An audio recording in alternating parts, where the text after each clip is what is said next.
নমস্কার বন্ধুরা, রিমির বাঙালি রান্নাঘরে আপনাদের সবাইকে স্বাগত। আজ আমি আপনাদের সঙ্গে শেয়ার করব খুবই টেস্টি চটপটা আলু মটর। বানানো খুবই সহজ। আপনারা এটা রুটি, লুচি, পরোটা, ভাতের সঙ্গে খেতে পারেন। রেসিপিটা ভালো লাগলে অবশ্যই লাইক, কমেন্ট, শেয়ার করার অনুরোধ রইল। তাহলে চলুন রেসিপিটা শুরু করি, আপনারা সঙ্গে থাকুন। এখানে আমি 500 গ্রাম ছোট আলু নিয়েছি। প্রথমে আলু সেদ্ধ করে নেব। আলু প্রেসার কুকারে দিয়ে দিচ্ছি। এর মধ্যে দিচ্ছি জল আর 1 চামচ লবণ। এবার প্রেসার কুকারের ঢাকনা বন্ধ করে 2টো সিটি দিয়ে আলু সেদ্ধ করে নেব।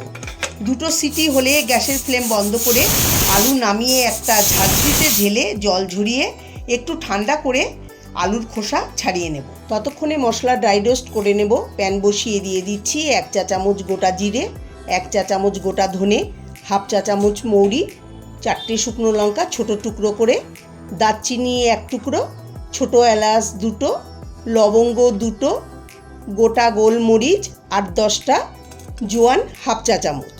এবার এই মশলাগুলোকে লো ফ্লেমে ভেজে নেব। খুব বেশি ভাজবো না, হালকা করে ভেজে নেব। মশলা যদি পুড়ে যায় তাহলে খেতে ভালো লাগবে না। মশলা থেকে যখন সুন্দর গন্ধ বেরোবে তখন বুঝবেন যে মশলা ভাজা হয়ে গেছে। এখন এই মশলাটাকে নামিয়ে একটা ডিশে ঢেলে ঠান্ডা করে মিক্সিতে দানা দানা গুঁড়ো করে নেব। খুব মিহি করে গুঁড়ো হবে না, একটু দানা দানা হবে। দেখুন এরকম। এদিকে আলুর খোসা ছাড়িয়ে নিয়েছি। এখন রান্নাটা করার জন্য কড়াইতে 4 টেবিল চামচ সর্ষের তেল দিয়ে ভালো করে গরম করে নিয়েছি। এবার এর মধ্যে হাফ চা চামচ সাদা জিরে আর 2টো শুকনো লঙ্কা দিয়ে কিছু সেকেন্ড ভেজে নেব। এরপর সেদ্ধ করা আলু দিয়ে দেব। মিডিয়াম ফ্লেমে 2-3 মিনিট আলু ভেজে নেব।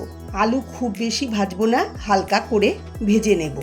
2 মিনিট আলু ভেজে নেওয়ার পর এরপর দিয়ে দেব হাফ চা চামচ হলুদ গুঁড়ো আর 1 চা চামচ কাশ্মীরি লঙ্কার গুঁড়ো। এতে ঝাল হবে না, কালার সুন্দর হবে। আলুর সঙ্গে মিশিয়ে 1-2 মিনিট লো ফ্লেমে ভেজে নেব। হলুদ আর কাশ্মীরি লঙ্কার গুঁড়োর সঙ্গে আলু মেশানো হলে এবার এর মধ্যে দিয়ে দেব 1 বাটি মটরশুঁটি।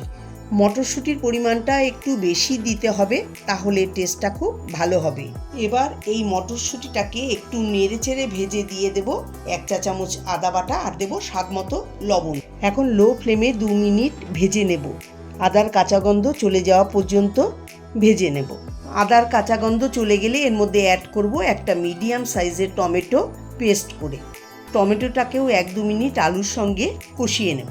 আপনারা একবার এইভাবে চটপটা স্বাদে আলু মটর রেসিপি অবশ্যই ট্রাই করবেন, যেটা আপনারা রুটি, লুচি, পরোটার সঙ্গে খেতে পারেন। খুবই টেস্টি লাগবে।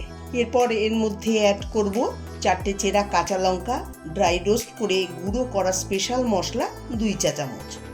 চটপটা স্বাদ আনার জন্য হাফ চা চামচ আমচুর পাউডার দিয়ে দেব। এখন সব কিছু ভালো করে মিশিয়ে নেব। লো ফ্লেমে 2-3 মিনিট কষিয়ে নেব, যাতে আলুর মধ্যে মশলা ভালো করে ঢুকে যায়। 3 মিনিট মশলা, আলু, মটরশুঁটি কষানো হলে সামান্য চিনি দিয়ে দেব, স্বাদটা ভালো হবে। এর ওপর ধনেপাতা দিয়ে দেব। মিহি করে কাটা ধনেপাতা দিয়ে দিচ্ছি, এতে স্বাদ আরও বেড়ে যাবে। সব কিছু ভালো করে মিশিয়ে দেব।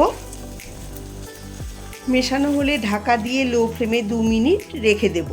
আমি এর মধ্যে জলের ব্যবহার করব না, এটা শুকনো শুকনো হবে।